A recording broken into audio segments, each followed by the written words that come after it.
Okay, today in Survival Guns we're going to be talking about the Glock field or survival knife. Depends on which model you have. The Model 78 is the field knife, and the Model 81, which this one is the survival knife. And the only difference is that there's a sawback on the survival knife, which is the Model 81.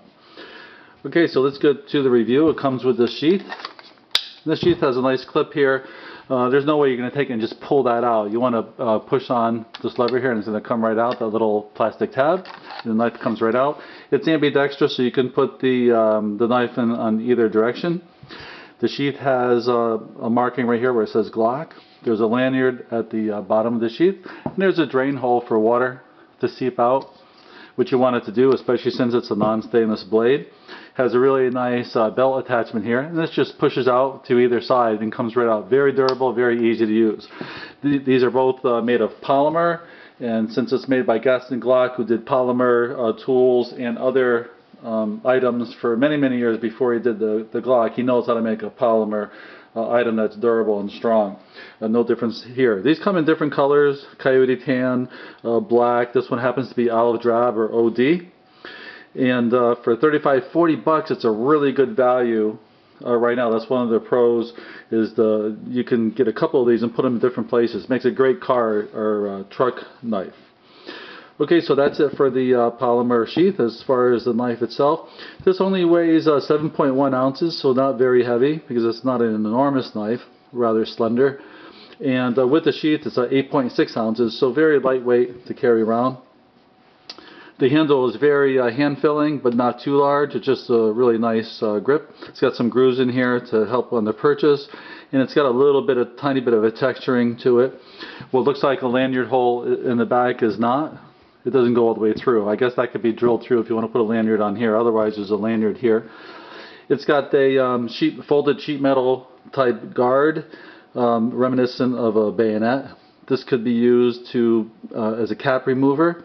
It also keeps the fingers from falling onto the blade on really strong stress, for instance, thrusts for stabbing in a defensive or offensive situation. So that's really what this blade originally is designed for, like a bayonet for stabbing, which it does extremely well. This blade is 6.5 inches long, and the entire knife is 11.5 inches long overall.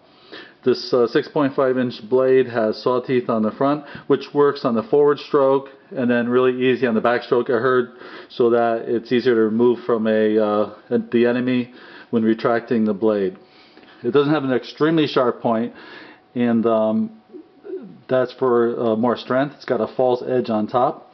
It's a saber ground spring steel. It's a HRC 55 spring steel, really resilient. This way, if you drop it on a rock, you throw this knife, which you can do. It has a really good balance.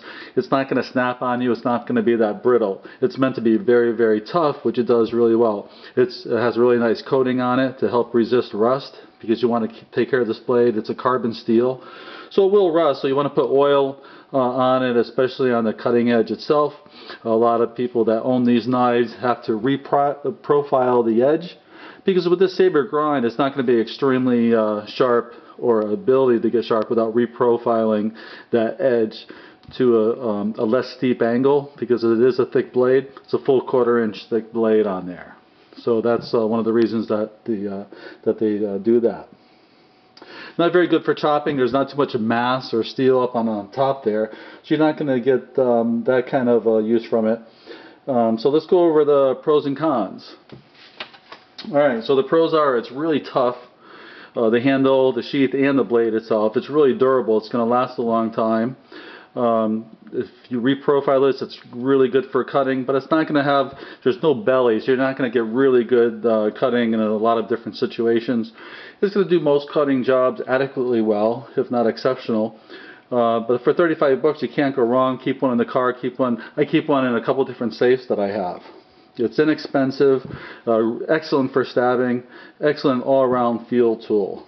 As far as the cons, it doesn't hold the edge very long because it's not, really a tough steel. It's not great for a large range of cutting, as mentioned. But for overall, thumbs up here from Survival Guns. A really well-made knife. You can't go wrong for the money, $35-40 bucks. Thanks for watching Survival Guns.